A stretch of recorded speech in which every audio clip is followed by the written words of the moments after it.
성부와 성자 성령의 이름으로 아멘. 하늘을 우러러. 사랑할 하느님 아버지 뜻 안에서 스승이신 예수님과 도움이신 성령님과 사랑할 성모님과 성 요셉 아버지와 성미칼 대천사와 하늘의 모든 거룩한 천사들과 성인들의 정보를 청하며 기도드립니다. 아버지, 오늘도 아버지의 자비하신 사랑이 저희들을 위하여 이런 말씀을 통해 가르쳐 주시고 깨닫게 하시고 선과 악을 분별하게 하시고 또 올바르게 반영할 수 있는 길을 알려주셔서 감사드립니다. 아버지, 많은 인류가 아버지께 속한 자녀들이 깨닫지 못해서 올바르게 화답하지 못하는 그 모든 부족함을 아버지께 속한 저희들이 대신 배상과 보속을 드립니다. 부디 너그러이 용서하여 주시고 저희들에게 가르쳐 주시는 이 진리의 빛이 온 세상 천하 만방에 아버지께 속한 자녀들에게 어서 빨리 퍼져나가고 잠자고 있는 영혼을 흔들어 깨워주심으로 이 빛으로 사고방식과 정신과 마음 안에 살아가는 모든 악을 내몰아 주시고 눈과 귀를 뚫어주셔서 이제 올바르게 선과 악을 똑바로 분별할 수 있는 은총을 아버지께 속한 인류의 자녀들에게 쏟아 부어 주시옵소서. 그래서 더 이상 마귀와 하나 되고 협력하고 동조하는 비참한 일이 일어나지 않도록 이 인류와 특히 대한민국과 미국을 불쌍하고 가련히 여겨주시어 자비를 베풀어 주시옵기를 간곡한 갈망으로 청원드립니다.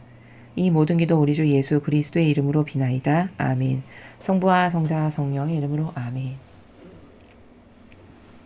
안녕하십니까. 하느님의 뜻 선교의 윤피아 수녀입니다. 자, 오늘도 인류를 위해서 하느님 아버지께서 주신 이 진리의 말씀 여러분들과 함께 학습해 보도록 하겠습니다. 2021년 1월 16일 대중을 위한 메시지. 저 모리는 또다시 하느님 아버지의 성심이라고 알게 된 큰 불꽃을 봅니다. 하느님 아버지께서 말씀하십니다. 앞으로 다가올 날들과 향후 몇 년은 이 나라 미국의 긍정적인 지도부를 약속하지 않는다. 나와 견고한 관계를 맺고 있지 않은 사람들이 책임자의 자리에 있게 될 것인데 이것은 그들의 정책에 영향을 줄 것이다. 그들의 정책은 사람들의 진정한 필요에는 주의를 기울이지 않을 것이다. 너희는 나의 계명에 대한 순종과 나를 섬기는 데서 오는 기쁨 안에서 굳건히 서 있어야만 한다. 특정 부분에서 모든 그리스도인들을 향한 박해가 있을 것이지만 너희의 마음이 거룩한 사랑 안에 기반을 두고 있다면 너희는 진리 안에서 견디고 인내할 것이다. 아무도 너희 마음속 믿음 그리고 너희가 품고 있는 나에 대한 사랑과 나의 계명에 대한 사랑을 금지하는 법을 제정할 수 없다. 너희 각자에 대한 나의 변치 않는 사랑을 신뢰하여라. 내가 항상 너희와 함께 있으니 용감하게 서로 일치하여라. 주님의 말씀입니다. 하느님 감사합니다. 자, 이제 하루 정도 앞으로 미국의 이제 새 대통령의 취임식이 다가오고 있습니다. 참 많은 설들이 있죠. 여러분들도 다 아시다시피 어떻게 누가 과연 그 취임식을 통해서 새로운 미국의 대통령의 자리에 오를지 아무도 알지 못합니다. 물론 우리의 희망이 여러분의 희망이 무엇인지는 하느님이 다 이미 알고 계시지만 그렇지만 아버지께서는 항상 반향에 따라서 무엇을 주실 수 있기 때문에 단정해서 말씀하지 않으신다라는 것을 우리가 잘 인식하고 인지를 하고 있어야 됩니다. 그래서 항상 우리의 반향이 늘 아버지께 중요하다는 것, 그것을 잊으면 안 되고 또 오늘 주신 말씀의 이제 후미에는 앞으로 시련의 날들이 다가올 텐데 그때 과연 우리가 어떻게 그 시련을 잘 극복해야 되는지에 대해서도 말씀하고 계십니다. 자, 하나하나 살펴보면 앞으로 다가올 날들과 향후 몇 년은 이 나라 미국의 긍정적인 지도부를 약속하지 않는다. 참 안타까운 말씀이시네요. 긍정적인, 그러니까 나라가 좋아지고 국민이 좋아지는 게 긍정적인 거죠. 선을 지향하는 세력이 긍정적인 거죠. 하느님 아버지의 말씀에 따라서 예와 아니오로 움직여질 수 있는 이런 지도부가 긍정적인 지도부죠. 근데 이런 지도부를 약속하실 수가 없으시대요. 나와 견고한 관계를 맺고 있지 않은 사람들이 책임자의 자리에 있게 될 것인데 이것은 그들의 정책에 영향을 줄 것이다. 하느님 보시기에 옳지 않은 정책이 이제 미국에 세워지게 되겠네요. 이 진리의 근거에서 이런 신적인 질서, 우리가 배우고 있는 이런 신적인 질서에 근거해 봤을 때 이것이 옳다라고 인정할 수밖에 없는 이런 정책들이 있잖아요. 이제 그런 정책들이 세워지기 힘들게 되겠죠. 왜냐하면 하느님 보시기에 긍정적인 지도부가 아니라고 하셨으니까, 긍정적인 지도부를 약속하실 수가 없다 하셨으니까 이제 나라를 위하거나 국민을 위한 정책이 세워지기가 어렵게 되겠다는 것을 우리가 알 수 있습니다. 그들의 정책은 사람들의 진정한 필요에는 주의를 기울이지 않을 것이다. 바로 말씀하시죠. 리더라는 것은요, 지도자라는 그 사명은, 그 직분 자체가 자신이 완전히 배제된 사람이어야 됩니다. 그것은 나라의 대통령도 마찬가지고 교회의 리더, 지도자도 마찬가지입니다. 어느 공동체건 리더다. 그러면 기본이 뭐냐? 일단 자기 자신을 배제할 수 있는 사람이 리더가 돼야 됩니다. 그래야 그 공동체가 살고 그 공동체의 구성원이 좋아질 수 있고, 그래야만 하느님의 원하시는 방법대로 그 공동체를 끌고 나갈 수가 있어요. 이것은 나라도 한 수도에도 교회도 다 마찬가지입니다. 가정 공동체도 마찬가지고. 그래서 리더는 반드시 희생할 줄 아는, 자기를 포기할 줄 알고 자기를 배제시킬 줄 알고 희생과 고통을 사랑할 줄 아는 사람을 뽑아야만 이게 나라의 비전이 있는 거고 교회의 희망이 있는 거거든요. 근데 지금 그렇지 않은 사람들이 앉을 거라고 말씀하셨잖아요. 그러니까 그런 사람들이 당연히 백성을 위한, 국민을 위한 정책을 할 리가 없죠. 국민을 위한 정책을 한다는 것은 목적성 자체가 공정과 정의와 이 진리라고 하는 투철한 사고방식 가운데 항상 내 국민만을 위한 것, 거시적으로는 내 국민만을 위한 것, 그리고 본질적으로는 하나님이 원하시는 것, 이것만을 지향으로 가지고 있어야 되는 사람이거든요. 마음과 정신 안에. 근데 긍정적이지 않은 사람들이니 아버지 보시기에 그들이 백성이 필요한, 국민이 필요한 것을 해줄 리가 만무하겠죠. 그러니까 사람들의 진정한 필요에는 주의를 기울이지 않을 거라고 말씀하셨습니다. 자, 이렇게 비참한 시대가 될 텐데 너희는 나의 계명에 대한 순종과 나를 섬기는 데서 오는 기쁨 안에서 굳건히 서 있어야만 한다. 이 말씀 왜 하실까요? 얘들아, 세상적으로 봤을 때는, 유물론적으로 봤을 때는 이렇게 희망 없는, 도저히 국민들을 위한 것은 하지 않는, 비전 없는, 절망밖에는 할 것 없는 이런 시대가 올 수 있을지 모르겠지만, 그럴 때일수록 너희는 어디서 희망을 찾아야 되고 어디서 기쁨을 가져야 되고 어디서 굳건해야 되냐?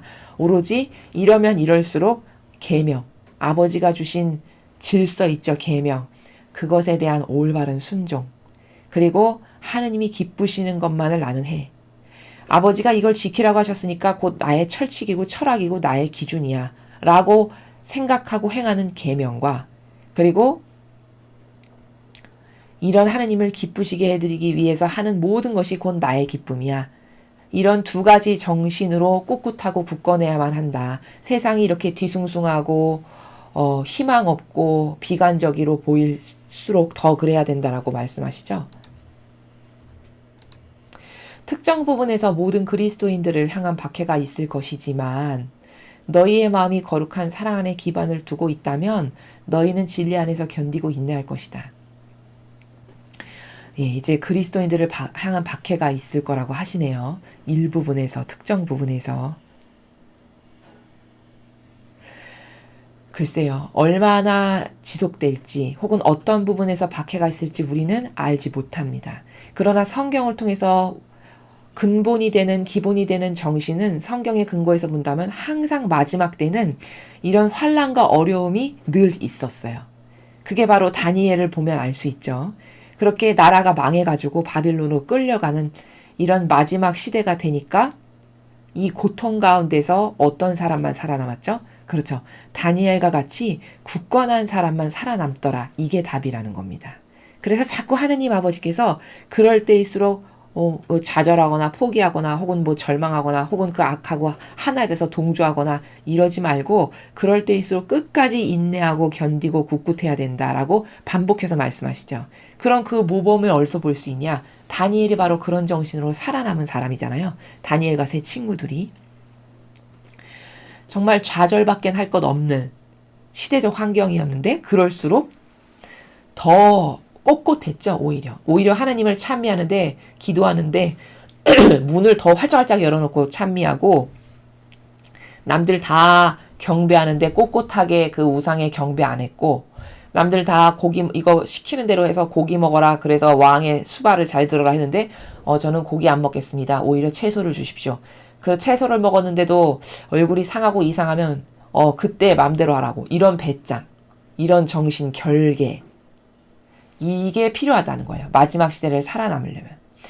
여러분 사실 죽고 사는 것은 인간에게 달려있지 않습니다.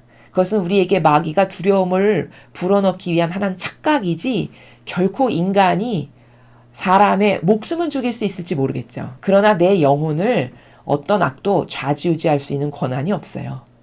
영원히 살 것인가 영원히 죽을 것인가가 관련된 내 영혼이 중요한 것이지 당장 내가 살고 죽는 것은 절대 중요한 것이 아니라는 거죠. 그러니 항상 여러분은 이 나라고 하는 존재의 주인이 누군가? 영혼이 내 존재지. 이 겉에 보이는 거죽은 나지만 나의 것은 아니에요. 나라고 하는 존재를 좌지우지할 수 있는 요소가 되지 못해요. 이 육은. 나라고 하는 존재의 주도는 이 영혼에게 달려 있어요. 주도권은. 그러니까 영혼이 과연 지옥 갈 것인가 천상에 갈 것인가 이것이 중요한 것이지 내 목숨이 언제 죽고 사는 것은 절대 중요하지 않다. 그건 우리에게 혼동을 일으키는 악의 두려움을 마음에 불어넣기 위한 하나의 속임수다. 이렇게 알아야 되겠죠. 아무도 너희 마음속 믿음 그리고 너희가 품고 있는 나에 대한 사랑과 나의 계명에 대한 사랑을 금지하는 법을 제정할 수 없다. 그러니까 이렇게 어려운 시대가 오더라도 하느님을 사랑하지 못하게 하는 법 혹은 하느님에 대해서 우리가 진실한 마음에서 아버지께 사랑을 드리는 이런 것까지 금할 수 있는 악은 없다. 이건 다 본질에 관련된 거고 내 자유의지에 관련된 거고 얼마든지 마음만 먹으면 할 수 있는 나의 내적인 것과 관련된 것이기 때문에 마귀가 아무리 기승하고 날뛴다 한들 너희들이 나를 진실로 사랑하는지 내 계명을 지키는지 그런 것에 대해 금할 수 있는 법은 없으니 안심하거라. 너희 각자에 대한 나의 변치 않는 사랑을 신뢰해라. 오히려 그렇게 어려운 시기일수록 하느님은 우리를 사랑하셔. 내가 하느님께 올바른 반향을 하면 그럼 아버지는 그걸 다 받으시고 나의 반향에 따라 나를 돌보셔. 이 믿음으로 굳건하고 신뢰해야 된다는 것이죠. 내가 항상 너희와 함께 있으니 용감하게 서로 일치해라. 자, 아버지가 항상 우리 곁에 계시대요. 우리가 의식만 못할 뿐인 거죠. 항상 우리와 함께 자나 깨나 우리가 무엇을 하건 어디를 가건 늘 아버지께서 함께 있으니 용감하게 일치해라. 자, 여러분 용감하게 일치하라 하셨어요. 그럼 용감하다는 것은 소극적인 사람이 용감하게 일치할 수 있나요? 없죠. 용감하게 일치하라는 건 얘들아 적극적이 되거라.